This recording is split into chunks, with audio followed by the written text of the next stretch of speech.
Hello, welcome to part three of my say her name or remembrance of women who have kind of passed away due to gender based violence, and obviously in the hands of either their partner, their ex husband, their boyfriend, or in some cases, it was somebody they actually just did not know, came into contact with through work, or through they went to get a service and the person decided this was the only way to deal with the customer. So today, like I said on part two, I am just going to talk about people that I personally know that we were murdered by their husbands or ex-partner. And like I said earlier, each episode will be specifically dedicated to each person. So here goes. I had a friend of mine, really close friend. So I am going to name her. I don't want to name her because she had children, and I wouldn't want to mention her name. The story is all, if you go on the internet, you'll find the story. So it's not like it's not there online. But I just feel like, for respect of her family, I will not name her, even though it would be quite easy to know who it is if you go online. So around in 2007 or 2008. I can't remember the exact year. I'm so sorry about that.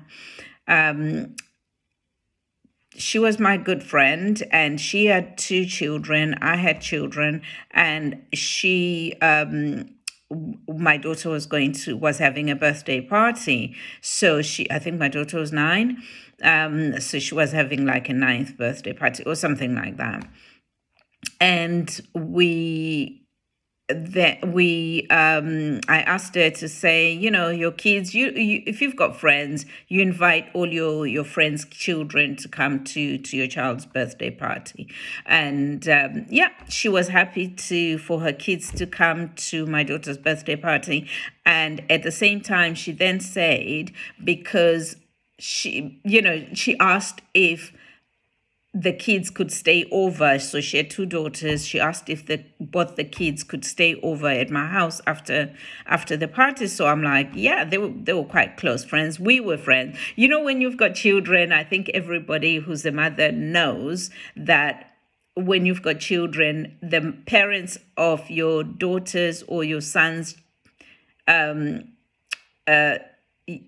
friends become your friends as well, because you all end up hanging out together. So we kind of trusted each other, we knew each other, and we had known each other for quite a while.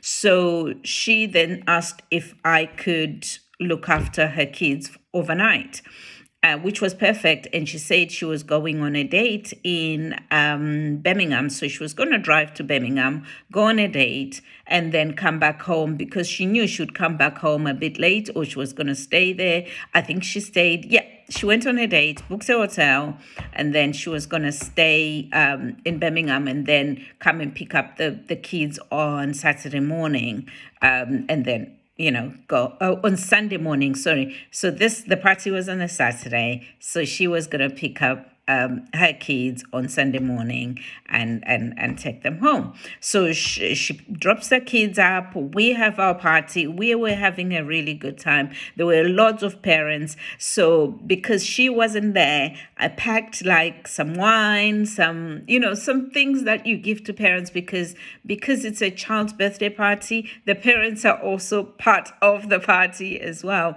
So I packed a couple of things, put them in a little bag for her. So when she came to pick up her kids, she would have, she missed the party, but at least she doesn't miss the goodies. So which was really perfect. And just like she promised on Sunday morning, maybe not morning as such, maybe about 2 or 1, she came and she picked up the kids. We hugged each other, said goodbye, and we promised that we were going to take the kids to the movies next week. The weekend after, we're going to go with the kids to the movies. They used to be I don't know if you guys all remember, there was it Orange Wednesday? So every Wednesday you could go to the movies. Was it free or something? I can't really remember, but I know it was Orange Wednesday at the movies. So we'd go to the movies on the Wednesday. So either it was half price or it was free.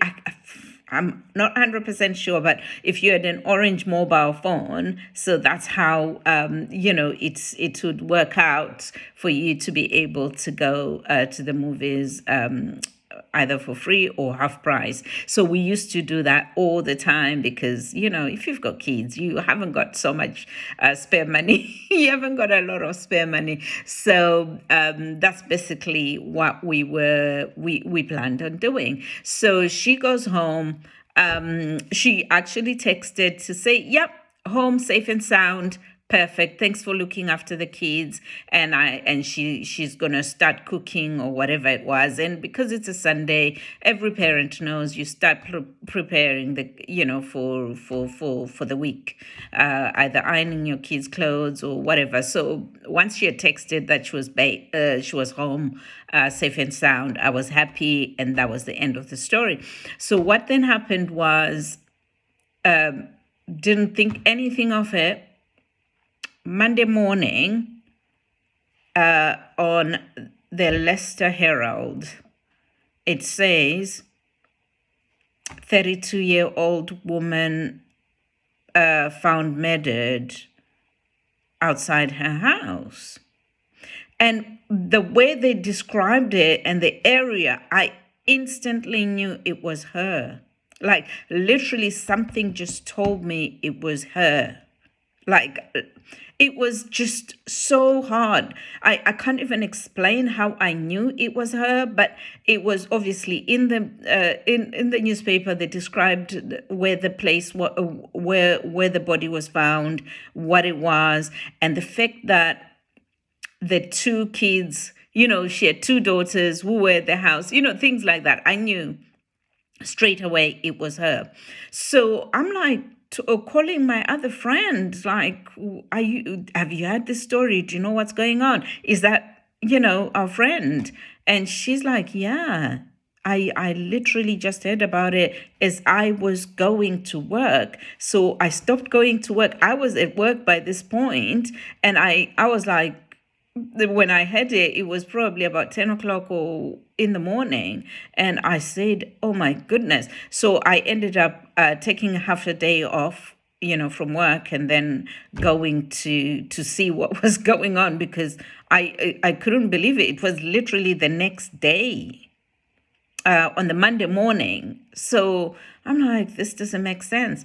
So the story happened after she had gone on a date.